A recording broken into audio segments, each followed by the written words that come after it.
இன்னைக்கு ஐயனார் துணை சீரியல்ல நிலாவும் சோழனும் பெட்ரூம்ல இருந்து பேசிக்கிட்டு இருப்பாங்க. ஆரம்பத்துல இவரு நல்லா தான் இருந்தாரு. ஆனா என்னைக்கு இந்த வண்டி வந்துச்சோ அன்னில இருந்தே இவருக்கு நிறைய கொம்பு முளைச்சிருச்சு அப்படின்னு சோழன் ஃபீல் பண்ணி பேசிட்டு இருப்பான். யாருன்னே தெரியாத ஆளெல்லாம் ஃப்ரெண்டுன்னு சொல்லிட்டு வீட்டுக்கு கூட்டிட்டு கூத்தடிக்கிறாரு. ஒண்ணுமே புரியல நிலா அப்படின்னு சொல்லிட்டு சோழன் சொல்லிக்கிட்டு இருப்பான். இவர் வாங்கின கடனுக்கு இவர் தானே காசு கொடுக்கணும். ஆனால் பாரு, எல்லாரும் வீட்டுக்கு கடன்காரங்களாம் நம்மக்கிட்ட காசை வாங்கிட்டு போகிறாங்க. இவர் வீட்டில் நம்ம இருக்கோம்ல, அதனால தான் இந்த திமிரு. பேசாட்டில் இவரை நம்ம வீட்டிலேயே விட்டுட்டு போயிடலாம் அப்படின்னு சொல்லிட்டு நிலாவை பார்த்து கேட்பான் சோழன். நிலா சொல்லுவா, சோழன் உங்கள் கோபம் எனக்கு நல்லாவே புரியுது. ஆனால் அதுக்காக நம்ம அவரை அப்படியே விட்டுற முடியாதுல்ல. உங்களுக்கு மட்டும் கோபம் கிடையாது, இந்த வீட்டில் மற்ற எல்லாருக்குமே அவங்க மேலே கோபம் தான் இருக்குது. அதுக்காக நம்ம அப்படியே அவரை விட்டுறக்கூடாது.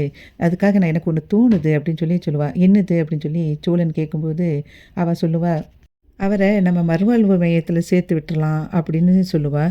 அப்படின்னா அப்படின்னு சொல்லிட்டு சோழன் கேட்பான். அவர் இப்போ ஓவராக குடிக்க அடிமையாயிட்டாரு. அப்படிப்பட்டவங்களை இந்த மாதிரி இடத்துல நம்ம சேர்த்து விட்டால் அவங்க இதுக்கு நல்ல ட்ரீட்மெண்ட் கொடுப்பாங்க அப்படின்னு நிலா சொல்லுவாள். ஆமாம், இதுக்கு ஒன்று தான் அவருக்கு குறைச்சல். அதெல்லாம் ஒன்றும் தேவையில்லை. நம்ம பேசாட்டில் அவரை ஒரு நாள் நானே கொண்டு போட்டுருதேன், அப்போ பிரச்சனை ஓஞ்சது அப்படின்னு சோழன் சொல்லுவான். சோழன், நீங்கள் சும்மா இருங்க. தூங்க போகிற நேரத்தில் எதுக்கு தேவையில்லாமல் இதெல்லாம் பேசிகிட்ருக்கீங்க? இப்போ கோவத்தில் நீங்கள் ஏதேதோ பேசிகிட்ருக்கீங்க. அதனால் இப்போ நீங்கள் எதுவும் பேச வேண்டாம், காலையில் பேசிக்கலாம், இப்போ தூங்குங்க அப்படி சொல்லி நிலா சொல்லிடுவா. நிலா லைட்டை ஆஃப் பண்ணிவிட்டு அப்படியே போய் படுத்துருவா. சோழன் காலையில் நடந்த அந்த சண்டையவே அப்படி யோசிச்சுட்டே இருப்பான். நீலா சோழன் படுங்க அப்படின்னு சொல்லி கூப்பிடுவா. உடனே சரி படுக்கிறேன் அப்படின்னு சொல்லிட்டு படுத்துருவான். அப்பவும் அவனுக்கு அந்த சண்டை தான் ஞாபகத்துக்கு வந்துகிட்டே இருக்கும். உடனே நிலா சொல்லுவா, நீங்கள் தூங்குங்க கண்ணு மூடி, எதை பற்றியும் யோசிக்காதீங்க, காலையில் பார்த்துக்கிடலாம் அப்படி சொன்னோடனே சரி அப்படின்னு சொல்லிட்டு படுத்து 2 பேரும் தூங்கிடுவாங்க. காலையில் பாண்டி, பல்லவன், சோழன் 3 பேரும் ஒவ்வொரு இடத்துல உட்காந்துருப்பாங்க. அதுக்கப்புறம் நிலாவும் வெளியே அந்த சேரில் உட்காந்துட்ருப்பா. சேரன் காஃபி கொடுத்து எல்லாருக்கும் கையில் கொடுப்பான். எல்லோரும் காஃபி குடிச்சிட்ருப்பாங்க. சேரன் சொல்லுவான், சாரிப்பா, நீ இந்த வீட்டை எப்படியோ நல்ல நிலைமைக்கு கொண்டுட்டு வரணும்னு யோசிக்கிற, ஆனால் இந்த வீட்டாளுகளே அதுக்கு தடையாக இருக்காங்க, சாரிப்பா அப்படின்னு சொல்லி சொல்லுவான். நிலா சொல்லுவா, அதுக்கு நீங்கள் என்னென்ன பண்ணுவீங்க, இதுக்கு நாம் யாரும் காரணமே கிடையாதே அப்படின்னு சொல்லும்போது பக்கத்தில் இருந்த சோழன் சொல்லுவான், இந்த ஆள் தான் எல்லாத்துக்குமே காரணம் அப்படின்னு சொல்லிட்டு திரும்பியும் பயங்கர கோபமாக பேசுவான். நடேசன் பாலக்காட்டு பக்கத்திலே அப்பாவி ராஜாங்கிற பாட்டை படிச்சுக்கிட்டு அங்கேருந்து வருவார். அதை பார்த்துட்டு பாண்டிக்கு பயங்கர கோபமாயிரும். அவர் உள்ளே வந்த உடனே சட்டையை பிடிச்சிட்டு, இவரை கொல்லவனா விட மாட்டேன், நம்ம எவ்வளோ கஷ்டத்தில் இருக்கோம், இவர் பாட்டு படிச்சுட்டு வராரு பாருங்க அப்படின்னு சொல்லிட்டு பயங்கரமாக சட்டையை பிடிச்சிட்ருப்பான். அப்போ எல்லாரும் சேர்ந்து அவனை அப்படியே இழுத்து இழுத்து பார்ப்பாங்க. அவன் அதை விட மாட்டான். உடனே சேரன் பாண்டியை பிடிச்சி இழுத்துட்டு அதுக்கப்புறம் பாண்டிக்கிட்ட சொல்லுவான், அந்த ஆள் இவ்வளோ நாளும் திருந்தவே இல்லை, இப்போ நீ சொல்லி அவர் திருந்த போகிறாரா அப்படின்னு சொல்லி சொன்ன உடனே நடேசன் சொல்லுவார், ஓஹோ, இவ்வளோ நாளும் இந்த வீட்டில் உள்ளவங்க தான் என்ன அவன் இவன் சொல்லி பேசுனாங்கன்னா, இன்றைக்கி நீ என்னை அந்த ஆள் இந்த ஆளும் பேச ஆரம்பிச்சிட்டியா அப்படின்னு சொன்ன உடனே சேரன் சொல்லுவான், என்ன மரியாதை எதிர்பார்க்கீங்களா, நீங்கள் முதல்ல மரியாதையாக நடந்துக்கிட்டீங்களா அப்படின்னு கேட்பான். நீங்கள் முதல்ல மரியாதையாக இருங்க, அதுக்கப்புறம் மரியாதையை எதிர்பார்க்கலாம் அப்படின்னு சொல்லிட்டு, இந்த வீட்டை பற்றி என்றைக்காவது யோசித்து பார்த்துருக்கீங்களா, இந்த வீடு எப்படி இருக்குன்னு பார்த்துருக்கீங்களா, இந்த வீட்டில் எந்த பொருளாவது இல்லை இருக்குது அப்படின்னு பார்த்துட்டு ஏதாவது வாங்கி போட்டிருக்கீங்களா, எதுவுமே கிடையாது. ஃபஸ்ட்லாம் என் பாக்கெட்லேருந்து பணத்தை எடுத்துகிட்டு போய் நல்லா குடிச்சிட்டு அழிச்சிங்க. இப்போ நீங்களே முதலாளி, அதனால் இஷ்டத்துக்கு குடிச்சிட்டு செலவு பண்ணிட்டு அழியிறீங்க. கையில் காசு கிடச்சா உடனே எல்லாத்தையும் அழிச்சிடணும். ஒரு அப்பாவா எங்களுக்காகவும் இந்த வீட்டுக்காகவும் ஏதாவது பண்ணியிருக்கீங்களா, என்றைக்காவது அதை யோசித்து பார்த்துருக்கீங்களா, சொல்லுங்கள் பார்ப்போம், செஞ்சுருக்கீங்களா அப்படின்னு திரும்ப திரும்ப கேட்டுட்ருப்பான் சேரன். பாவம் இந்த பொண்ணு, இந்த வீட்டுக்கு மருமகளாக வந்த பாவத்துக்காக அந்த பொண்ணுக்கு யோசிக்காமல் நம்ம வீட்டுக்காக யோசித்து ஒரு டிவி வாங்குவோம், இந்த மாதம் அடுத்த மாதம் ஃப்ரிட்ஜு வாங்குவோம் அப்படின்னு சொல்லிட்டு பணத்தை குருவி சேர்க்குற மாதிரி சேர்த்து பணத்தை எல்லாத்தையும் எடுத்துகிட்டு வெளியே போனால் கடன்காரன் காசை பிடுங்கிட்டு போகிறான். நாங்கள் சந்தோஷமாக கிளம்பலாம் அப்படின்னு நினைக்கும்போது அந்த கடன்காரன் வந்துட்டான். எங்களால் ஒரு 5 நிமிஷம் கூட அந்த சந்தோஷத்தை கொண்டாட முடியலை, பார்த்தீங்களே நீங்கள் எல்லாத்தையும் அப்படின்னு சொல்லிட்டு சரின்னு சொல்லுவான். நீங்கள் உங்கள் நகையை எடுத்து அடமானம் வச்சு வண்டி வாங்கினீங்கன்னா அந்த வண்டிக்கான இஎம்ஐயை நீங்கள் தான் கட்டணும். அது எதுக்கு நாங்கள் கட்டணும்னு எதிர்பார்க்கீங்க? எங்களுக்கு அது தேவையா? உங்களோட வண்டி சரியில்லாத ஒரு வண்டி வாங்கியிருக்கீங்க. அப்போ அந்த வண்டிக்கான இஎம்ஐயை கட்ட முடியலைன்னா அப்போ கடைக்காரன் உங்கள் வண்டியை எடுத்துகிட்டு போக தான் செய்வான். அதையே கொடுக்க மாட்டேன்னு சொல்கிறீங்க திரும்ப. பணத்த கட்ட முடியலைன்னா, வண்டி எடுத்துட்டு போகட்டும்னு விட வேண்டியதானே! ஏன் குடுக்க மாட்டேன்னு சொல்லி சொன்னீங்க? என்ன எங்களலாம் என்ன நெனச்சீங்க? எங்கள வந்து நாங்களே உங்களுக்கு எல்லா பணத்தையும் கட்டணும். நீங்க இஷ்டம் போல கடன் வாங்குவீங்க, அப்படின்னு நெனச்சிட்டு இருந்தீங்களா? எங்கள பார்த்தா உங்களுக்கு என்ன இளக்காரமா தோணுதா? அப்படின்னு கேட்பான். அப்போ பக்கத்துல இருந்துட்டு சோழன் சொல்லுவான், "அண்ணே இவர்லாம் திருந்தவே மாட்டாரு" அப்படின்னு சொல்லி சொல்லும்போது, "நீ கொஞ்ச நேரம் சும்மா இரு சோளா, நான் பேசிக்கிட்டு இருக்கேன். அதனால நீ இப்ப எதுவும் பேசாத" அப்படின்னு சொன்ன உடனே சோழன் வந்து அப்படியே அமைதியாயிருவான். இந்த வீட்ல ஒரு பொண்ணு இருக்கு. ஆனா 2 மாசமா இஎம்ஐ கட்டாம நீங்க இருந்ததுனால, இந்த வீடு புகுந்து நான் பொருள எடுத்துட்டு போவேன்னு அவன் சொல்லிட்டு போறான். இந்த வீட்டு பொருள வந்து எடுக்கிறதுக்கு 34,000க்கு என்ன பொருள் இருக்கு? நீங்க எதுவும் வாங்கி வச்சிருக்கீங்களா? அப்படின்னு சொல்லி அவன் கேட்பான்.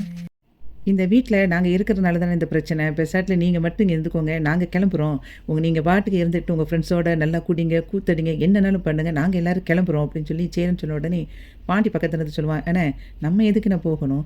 இவரு இங்க வீட்ல இருப்பாரு. நம்ம மட்டும் வெளிய போகணுமா? அப்படிலாம் நம்ம ஒண்ணும் போகணும்னு அவசியம் கிடையாது. இவர வெளிய போக சொல்லு வீட்ட விட்டு" அப்படின்னு சொன்ன உடனே நடேசன் சொல்வாரு, "நிறுத்துங்கடா! இப்ப என்ன? நான் குடிக்கிறதுனால தானே இப்ப பிரச்சனை. இனிமே நான் குடிக்க மாட்டேன்." அப்படின்னு சொன்ன உடனே எல்லாரும் அப்படியே அமைதியா இருப்பாங்க. "என்னடா யாருமே எதுவும் ரியாக்ஷன் காட்ட மாட்டேங்கிறீங்க?" அப்படின்னு சொன்ன உடனே, "நம்பிக்கை இல்லையா? நான் வந்து உன்னைக்குமே குடிக்க மாட்டேன். இப்ப சொல்றேன். என் மருமக மேல சத்தியமா நான் குடிக்க மாட்டேன். இந்த பாரும்மா" அப்படின்னு சொல்லிட்டு நிலா மேல சத்தியம் பண்ண போம்போது, சோழன் பிடிச்சு இழுத்துருவான். "இப்ப எதுக்கு என் நிலா மேல சத்தியம் பண்ணிக்கிட்டு இருக்க? அவள வந்து சத்தியம் பண்ணி கொல்ல பார்க்குறியா? இப்படித்தான் எங்க அம்மாவ கொன்னேன். குடிக்கக்கூடாதுன்னு நெனச்சுட்டா சத்தியம் பண்ணக்கூடாது. என்ன பண்ணணும் தெரியுமா? மனசுக்குள்ள குடிக்கக்கூடாதுங்கிற எண்ணம் மட்டும் தான் வரணும். அது உனக்கு இருக்காயா?" அப்படின்னு சொல்லிட்டு சோழன் கேட்டுட்ருப்பான். சாயங்காலம் ஆயிட்டா கை கால்லாம் நடுங்க ஆரம்பிச்சிரும். இதில வேற சத்தியம் பண்ற குடிக்க மாட்டேன்ட்டு. குடிச்சு அழியணும்னு முடிவு பண்ணிட்டேன்னா, நீ மட்டும் அழிஞ்சுக்கோ. எங்கள இதில எதுக்கு டார்ச்சர் பண்ணிக்கிட்டு இருக்க? அப்படின்னு சொல்லிட்டு பயங்கரமா திட்டுவான் சோழன். நடேசன் வந்து சோகமா அப்படியே கிளம்பி போவாரு. நிலா அப்படியே அவர பின்னாடி போவா. அப்போ சோழன் சொல்லுவான், "நிலா இங்க பாரு, இவருக்காகலாம் பாவ புண்ணியம் பார்க்காத. இந்த ஆளு வந்து இப்போ போய் நேரா தண்ணிய போட்டுட்டு நம்ம பேசினதுக்கெல்லாம் பதில் குடுக்க ரெடியா வருவாரு. இவருக்கெல்லாம் பாவம் புண்ணியம் பார்க்காத. சொன்னா கேளு. நமக்கு 1008 வேலை இருக்கு. அந்த வேலைய போய் நம்ம பார்ப்போம். நீயும் போய் பாரு" அப்படின்னு சொல்லிட்டு, "அண்ணே நான் கிளம்புறேன்.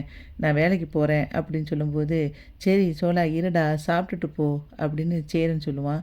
"ஆள விடுண்ணா, எனக்கு எந்த சாப்பாடும் வேண்டாம். நான் கிளம்புறேன். எனக்கு அதுவே நிம்மதி.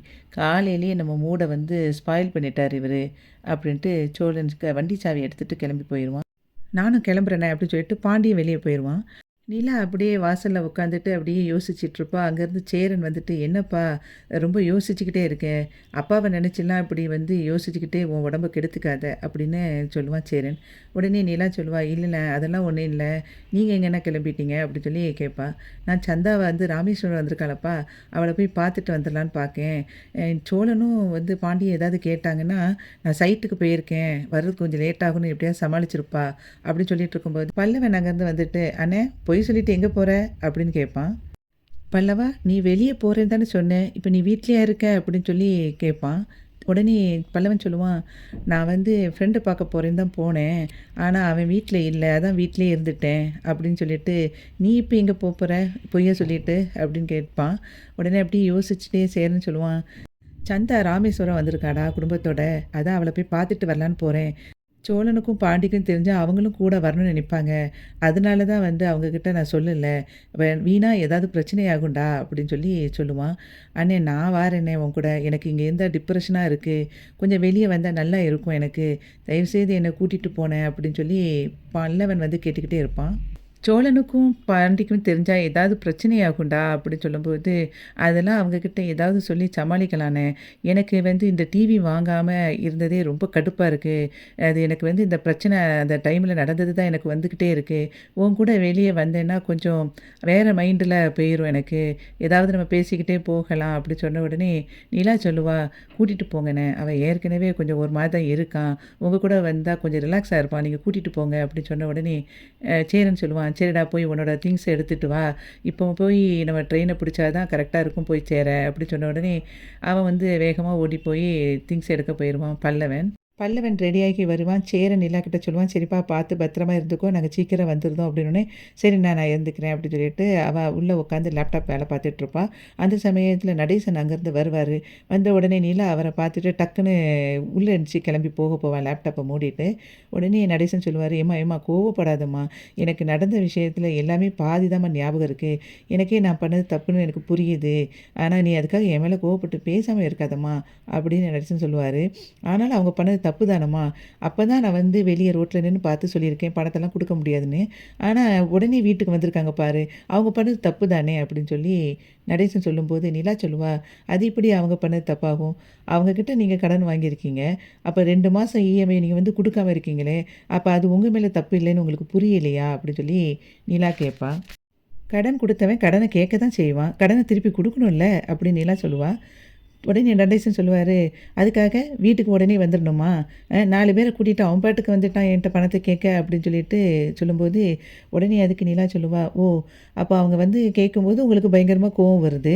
உடனே கைய கால உடைக்கிறதுக்கு நீங்க பாட்டுக்கு க போறீங்க. நாங்க எதுவுமே ஒண்ணும் சொல்லலைன்னா, அப்ப கைய கால உடைச்சிட்டு பெசாட்ல ஜெயிலுக்கு போயிருவீங்க. நீங்க ஜெயிலுக்கு போனா என்ன செய்ய வேண்டியது? உங்க பசங்க தான் உங்கள எடுக்கிறதுக்கு பழையபடி அலையணும். இத வந்து யோசிக்கவே மாட்டீங்களா? தயவுசெய்து இந்த பேச்ச வந்து இதோட நிப்பாட்டிருவோம். நான் எத்தன நேரமோ உங்ககிட்ட பேசிட்டேன். எத்தன தடவ திரும்ப திரும்ப பேசினாலும், நீங்க மாறப்போறதே இல்ல. ப்ளீஸ் அங்கிள் அத விட்டுருங்க." அப்படி சொன்ன உடனே, "ஏம்மா இப்படி சொல்ற? ஏம்மா இப்படி பேசுற? நான் இனிமே குடிக்கவே மாட்டேம்மா." அப்படின்னு அவர் சொல்லுவாரு. நிலா உடனே சொல்லுவா, "உங்கள நம்பி நம்பி நான் இருந்தது போதும் அங்கிள். இனிமே உங்க வேலைய நீங்க பாருங்க. நான் என் வேலைய நான் பார்த்துட்டு போயிட்டே இருக்கேன்." அப்படின்னு சொல்லும்போது, உடனே நடேசன் சொல்லுவாரு, ஏம்மா நீயும் உன் புருஷன் மாரியே பேசுற. இத வந்து குடிய அப்படி டக்குனுலாம் நிப்பாட்ட முடியாதும்மா. இது பல வருஷமா இது குடிச்ச உடம்பு. டக்குன்னு அப்படி நிப்பாட்னோம்னா, நமக்கு உடம்புக்கு ஏதாவது ஆயிடுமா?" அப்படி சொல்லி சொல்லுவாரு. "ஏம்மா குடிய நிப்பாட்டுறது அவ்வளவு ஈஸின்னு நீ நினைக்கிறியா? அப்படிலாம் சாதாரணமா நிப்பாட்ட முடியாதும்மா. இது வந்து நான் பல வருஷமா குடிச்ச உடம்பு. டக்குன்னு நிப்பாட்டுனா உடம்புக்கு ஏதாவது பிரச்சனை வந்துரும்மா." அப்படின்னு சொல்லி சொல்லுவாரு. நிலா உடனே சொல்லுவா, "அது மட்டும் தான் பிரச்சனையா?" அப்படின்னோனே, "வேற என்ன பிரச்சனை? இந்த வண்டிக்கு வந்து நீங்க இஎம்ஐ கட்டுறதுக்கு மாசம் 17,000ன்னு சொல்லி சொன்னாங்கல்ல. அப்போ மாசம் 17,000 கட்டுறதுக்கு ஏத்தாப்புல நீங்க பணத்த சேர்த்து வச்சிருக்கணும்ல. இந்த வண்டிய நீங்க பாட்டுக்கு பெசாட்ல வாங்கிட்டீங்க. அதுல வந்த பணத்த கொஞ்சம் கொஞ்சமா சேர்த்து வச்சா தானே இஎம்ஐ கட்ட முடியும். ஆனா நீங்க இந்த வண்டி வாங்கும்போது ஏதாவது குடிச்சிட்டா போய் வாங்குனீங்க? தெளிவா இருக்கும்போது தானே வாங்குனீங்க. அப்ப அத பத்தி நீங்க தெரியலையா உங்களுக்கு?" அப்படின்னு கேட்பா. "நீங்க என்ன செஞ்சிருக்கணும்? பணத்த சேர்த்து வச்சு, அதுக்கப்புறம் இஎம்ஐ கட்டியிருக்கணும். ஆனா நீங்க என்ன பண்ணியிருக்கீங்க? இஷ்டம் போல பணத்த சம்பாதிச்சு அவ்வளத்தையும் குடிக்கே அழிச்சிருக்கீங்க. அப்ப அதுக்காக தான் நீங்க வந்து வண்டி வாங்குனீங்களா?" அப்படின்னு அவ கேட்பா. "இஷ்டம் போல குடிச்சு அவ்வளோ பணத்தையும் செலவு பண்ணியிருக்கீங்க. இப்ப வந்து குடிக்கிறதுக்காக மட்டும் தான் அப்ப வந்து வண்டி வாங்குனீங்களா? நாங்க வந்து ஆசையா டிவி வாங்கணும்னு பணம் சேர்த்து வச்சிருந்தோம். எல்லாரோட ஆசையும் ஒரே நேரத்தில அழிச்சிட்டீங்க தெரியுமா?" அப்படின்னு சொல்லி நிலா ஃபீல் பண்ணி சொல்லிக்கிட்டு இருப்பா. உடனே நடேசன் வந்து சொல்லுவாரு, "இப்ப என்னம்மா உனக்கு டிவி தானே வேணும். நான் டிவி வாங்கி தரேன்." அப்படின்னு சொன்ன உடனே கிழிச்சிங்க. நான் இப்ப வந்து டிவி வாங்கணுங்கிறத பிரச்சனைய பத்தி தான் உங்களுக்கு பேசிட்டு இருக்கேனா? நீங்க குடிக்கிறத பத்தி பேசிட்டு இருக்கேன். உங்களுக்கு கொஞ்சமாவது புரியுதா? உங்களால உங்க பிள்ளைங்க எல்லாம் அஃபெக்ட் ஆகுறாங்கன்னு நான் சொல்லிக்கிட்டு இருக்கேன். கொஞ்சம் கூட அத பத்தி யோசிக்கவே மாட்டேங்கிறீங்களே! ஏன் அங்கிள் இப்படி இருக்கிறீங்க? கொஞ்சம் கூட புரிஞ்சுக்காம அப்படின்னு சொன்ன உடனே, "என்னம்மா இப்படி சொல்ற? நான் ஃபீல் பண்ணாமயாம்மா இப்ப உன்கிட்ட வந்து இப்படி நின்னு பேசிக்கிட்டு இருக்கேன்? எல்லாம் இந்த பாழா போன குடியால வந்தவன. நேத்து இந்த அளவுக்கு நான் அதிகமா போகும்னு நெனச்சு கூட பார்க்கலம்மா. இந்த குடிய நிப்பாட்னேன்னா எல்லாம் சரியாயிரும். இப்ப சொல்றேம்மா, சத்தியமா சொல்றேன். இந்த குடிய கண்டிப்பா நிப்பாட்டிருவேன் எப்படியாவது." அப்படின்னு சொல்லிட்டு அவர் கை மேலேயே அடிச்சு சத்தியம் பண்ணிட்டு இருக்கும்போதே, சோழன் அங்கேருந்து வருவான். "என்ன இப்ப யார் மேல அடிச்சு சத்தியம் பண்ணிக்கிட்டு இருக்காரு?" அப்படின்னு நிலாவ பார்த்து கேட்டப்போ, அவன் சொல்லுவா, "இனிமே நான் குடிக்க மாட்டேன்." அப்படின்னு சொல்லிட்டு அவர் மேலேயே சத்தியம் பண்றாரு அப்படின்னு நிலா சொல்லுவா. உடனே அத கேட்டுட்டு சோழன் சொல்லுவான், "இன்னுமா இவர் பண்ற சத்தியத்த நம்பிக்கிட்டு இருக்க? இவர மதிச்சு இனிமே பேசுறத ஃபர்ஸ்ட்டு நிப்பாட்டு." இவர் இப்ப என்ன செய்வார் தெரியுமா? நேரா ஒயின் ஷாப்புக்கு போவாரு. அதுக்கு என்ன காரணம் சொல்லுவாருன்னா, "நான் எல்லாருக்கும் எங்க வீட்ல சத்தியம் பண்ணுனேன். ஆனா அந்த சத்தியத்த யாரும் நம்ப மாட்டேங்காங்க. அதுக்காக நான் குடிக்கிறேன்." அப்படின்னு சொல்லிட்டு அதுக்கும் ஒரு காரணத்த சொல்லுவாரு. "நீ இன்னும் அவர் பேசுறத கேட்டுக்கிட்டு நம்பிக்கிட்டு உட்காந்துட்டு இருக்காத. பெசாட்ல உள்ள வா." அப்படின்னு சொல்லிட்டு அவன் உள்ள போயிருவான் சோழன். நடேசன் அப்படியே சோகமா வெளிய போயிருவாரு. நிலா அப்படியே சோழன்கிட்ட போய் சொல்லுவா, "அங்கிளுக்கு வந்து உண்மைக்குமே குடிய விட முடியலன்னு நெனைக்கிறேன். அவருக்கு வந்து அடிக்ஷன் இஷ்யூ இருக்குது. நம்ம அவர வந்து எங்கேயாவது ஒரு மறுவாழ்வு மையத்தில சேர்ப்போம்." அப்படின்னு அவ ஃபீல் பண்ணி சொல்லுவா. "என்னது இவரையா? இவர அப்படி நம்ம சேர்த்தோம்னு வச்சுக்கோயேன், அங்க இருக்கிறவங்களையும் இவரு குடிக்க வச்சுருவாரு. தேவையில்லாம அவர பத்தி நீ யோசிக்காத. அவர வந்து இன்னும் கொஞ்ச நாள்ல நம்ம வந்து வேற எங்கேயாவது அவர வந்து தள்ளி விட்டுறலாம்." அது வரைக்கும் அவர் வந்து இந்த வீட்ல இருக்கிறதாவே நீ நெனச்சுக்காத அப்படின்னு சொன்ன உடனே, அப்படிலாம் சொல்லாதீங்க சோழன். பாவம் அவருக்கு இருக்கிற பிரச்சனைய நம்ம தானே சரிப்படுத்தணும். அத வந்து நம்ம சரிப்படுத்தினா அவர் சரியாயிருவாரு. நம்ம அதுக்கு வந்து நாம தானே முயற்சி எடுக்கணும் அப்படின்னு சொல்லி சொல்லும்போது, சோழன் சொல்லுவான், நமக்கே 1008 பிரச்சனை இருக்கு. அவர் தானே சொன்னாரு, என் உடம்பு நான் எப்படியும் குடிச்சு அழிப்பேன்னு. அவர் பாட்டு அழிச்சிட்டு போகட்டும். அத பத்தி கவலைப்படுறதுக்கு நமக்கு என்ன உரிமை இருக்கு? அப்படின்னு திரும்பியும் சொல்லிக்கிட்டே இருப்பான். இவன் அப்படியே ஃபீல் பண்ணிட்டு இருப்பாங்க பாரு. நீ எத பத்தியும் யோசிக்காத. தேவையில்லாம அவர பத்தி யோசிக்கவே யோசிக்காத. அப்படின்னு அவன் சொல்லிட்டு, நான் கிளம்புறேன். பர்ஸ் எடுக்க தான் வந்தேன். பர்ஸ எடுத்துட்டேன் அப்படின்னு சொல்லும்போது, அவ சொல்லுவா, சாப்பிட்டீங்களா? அப்படின்னோனே, சாப்பிட்டுட்டேன். எனக்கு இப்போ ஒரு சவாரி இருக்கு. நான் அங்க போயிட்டு உனக்கு கால் பண்றேன். நீ வந்து உள்ளேயே இருந்து ஏசில வேலை பாரு சரியா? வெயில் ரொம்ப ஜாஸ்தியா இருக்கு அப்படின்னு சோழன் சொல்லிட்டு கிளம்பி போயிருவான். இவன் அப்படியே வாசல்ல வந்து நிப்பா. அப்போ அங்க நடேசன் அப்படியே அமைதியா உட்காந்துருப்பாரு. அத பார்த்துட்டு அப்படியே அவ ஃபீல் பண்ணிட்டு நிப்பா. அந்த மாதிரி இன்னைக்கு ஐயனார் துணை சீரியல் முடிஞ்சது. வீடியோவுக்கு ஒரு லைக் கொடுத்து சேனலை சப்ஸ்கிரைப் பண்ணுங்கள். நன்றி.